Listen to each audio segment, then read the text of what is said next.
She was kidnapped by a magician with dark secrets, but she ended up becoming a magician herself. How could she be so lucky? Mary woke up and found herself on the floor of a strange room. She had never been there before. She searched her memory trying to remember how she got there, but she couldn't remember anything. As she tried to get up from the floor, she slumped and fell back on the floor. She was so tired that she couldn't move her finger. While she was still on the floor, she looked around her and found mirrors hanging everywhere on the wall. There were over 20 mirrors of different sizes in the room. While she was still confused, the door opened and a man entered the room. Mary looked at the man and recognized his face. He was the last man that slept with Mary in Toby's house. His name is Jazzy and he was in his early 40s. He is a guru who has mystical powers. He offered Mary a bowl of soup. Mary, who was so hungry, grabbed the bowl with her weak trembling hands and rushed the soup down her throat as if her life depended on it. As she was eating, he stood up and left the room and locked the door without even saying a word to Mary. After eating the soup, Mary gained some strength, climbed on the bed beside her and fell asleep again until the next morning. In the morning, Mary woke up early in the strange room and began to observe the mirrors. There were 5 big mirrors with other smaller mirrors in the room. Mary was still looking around in a confused manner when the guru entered with another plate of soup for Mary. As he handed over the plate to her, he sat down on one of the seats and watched her eat. When Mary finished eating her food, the guru started talking to her and said, "Young lady, you made a wrong move by making a video record of me when I came to have fun with you. Don't you know that I cannot be seen on camera or mirror without my permission?" Then he continued and told Mary that he was supposed to kill her for the act, but he was told to spare her as she has a very big mission to accomplish in her life. He then began to explain to Mary what he can do and why there are so many mirrors in the room. He let Mary into the basic secrets and abilities of a guru. Then Mary secretly peeped at one of the mirrors and couldn't see the guru on the mirror, even though the guru was sitting in front of the mirror. The guru knew what Mary did, so he stood up immediately and left the room in anger. For the next 2 days, the guru never showed up. He wanted to punish Mary for peeping at him. He only brought food for Mary, and Mary was beginning to feel so lonely. On the 3rd day, Mary woke up to see a heap of clothes and other items behind her door. She was so happy to find them there, so she started using them. Every day, Mary prayed to see the guru, but he never showed up. On the 7th day, the guru returned to Mary's room. When she saw him, she was overjoyed and asked for forgiveness because she knew what she did. He forgave her and they continued their lesson on how to use the magical powers of the mirror. Then he showed Mary one of the mirrors which is used for time travel.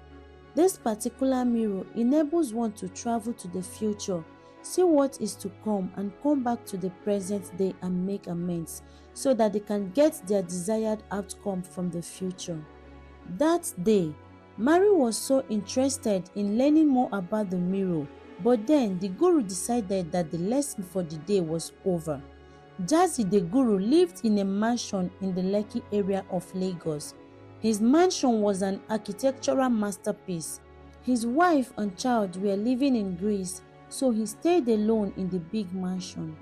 The door to Mary's room opens and the guru entered. 2 chairs were set in front of the mirror and the guru sat on one of them. He beckoned on Mary to sit on the second chair. She sat down and the lesson began. The guru taught her some magic words that opened the magic portal into the mirror. As he continued, he taught Mary how to go into and out of the mirror. For a person to go into the mirror, he has to cover his ears with both palms, look straight into the mirror and then chant some magic words that open the magic portal of the mirror. When the person's soul enters the magic mirror, the physical body will remain still while the soul wanders in the mirror to unravel the future. As long as the mirror remains in position and in front of the one who traveled into the future, the soul will come back. So the first caution that the guru gave to Mary was to always ensure that the door is locked before going into the magic mirror. Early the next day, Mary was already seated waiting for the guru to arrive. When the guru arrived, he told Mary to get ready to go into the mirror. Mary prepared herself as she was taught and entered into the mirror while the guru sat beside her and watched. The future Mary saw in the mirror looked like a whole new world. Unknown to the guru, Mary went into the future to avenge all the wrongs that were done to her. While in the mirror, she looked for Obi and his two friends. She also looked for her aunt because she wanted to revenge. Hi, whenever you are in need of help, visit www.anyservice.ng to find the best professionals and artisans to help you. You can also download the AnyService NG app on the Google Play Store. Unfortunately for Mary, she couldn't find any of them. Mary's future looked so boring. 30 minutes later, Mary came out of the mirror so tired. When she regained herself, she noticed a sharp pain on her tummy. She pulled up her blouse to see what it was, and behold, it was a sore. That sore wasn't there before. When she looked at the guru, she saw the guru also looking back at her with a mean face. Before she could say a word, the guru said to her, "My dear friend, there is a price for everything, and this is the price you have to pay every time you travel into the future. You have 17 more chances at seeing your future. Use them wisely."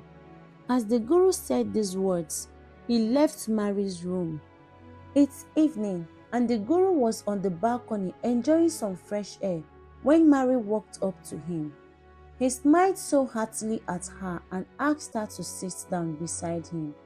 Mary had never seen the guru this friendly, so she wondered what must have happened. The guru's smile calmed her nerves. Mary really wanted to know why she couldn't see the people that she was looking for. The guru explained to her that the mirror is not for revenge of the past, but for a correction of the future. He told Mary that she can only see them if there is any possibility of them meeting again in the future. This really hurt Mary, as she really wanted to deal with many people, especially Obi and his gang. Later that evening, they had a long talk on how best to use the mirror. Early the next morning, while everybody was still sleeping, Mary took her place in front of the mirror. Before Mary sat down, she looked through the mirror and saw that the sun was just rising. She planned to spend longer time in her future if she wants to make good use of the remaining 17 chances. As she sat in front of the mirror and covered her ears with her palms, a ray of green light from the mirror sucked her soul into the mirror. She then found herself walking along a wavy footpath in a forest. The path is flanked by tall trees on both sides. She could hear sounds of babies long gone. She heard sounds of flowing waters, and the ground seemed to shake below her with every step she took. The forest looked and felt strange. As Mary continued on the path, she heard the sound of a baby's cry. When she looked ahead of her, she saw 3 baskets on the side of the path. She then ran towards the baskets to see what was there, and she saw 3 beautiful babies crying. She had pity on them, and as she bent down to carry one of the babies, a green ray of light from the baby's eyes fell on Mary's eyes, and Mary began to hear the child speak. And the child said, "You were destined to have us as your children. However, we cannot enter your womb because it is damaged. It is better you adopt a child and be the best mother you can be." Mary was shocked and immediately stepped back from the baby, and suddenly she found herself on a bench with other people who came to swim. As she went to join the swimmers, she felt a sharp and serious pain on her left feet. As she looked down, she saw a snake. Yes, Mary was bitten by a big snake. Just then, a green ray of light from the snake's eyes fell on Mary's eyes, and Mary began to hear the snake speak to her, saying, "You are going to destroy many families, and for your own good, avoid seducing married men." Now, Mary had seen enough of the future and wants to come back to the present. Suddenly, a whirlwind of green-colored air and dust particles began to build up. As it grew taller and stronger, it sucked Mary and brought her back to the present. When Mary's soul reunited with her body, she was so tired. She felt some pain on her right arm. She looked at it and saw another sore. The injury looked so fresh, but Mary knew that there was no need for a doctor. The time was 3 p.m. and Mary was feeling so sleepy. She has to do something about what the child she saw in her future told her. But she is so tired right now, so she threw herself on the bed and slept off. Episode 5. Mary thought that being childless was the worst thing that could happen to her until she was trapped in the future because of one mistake.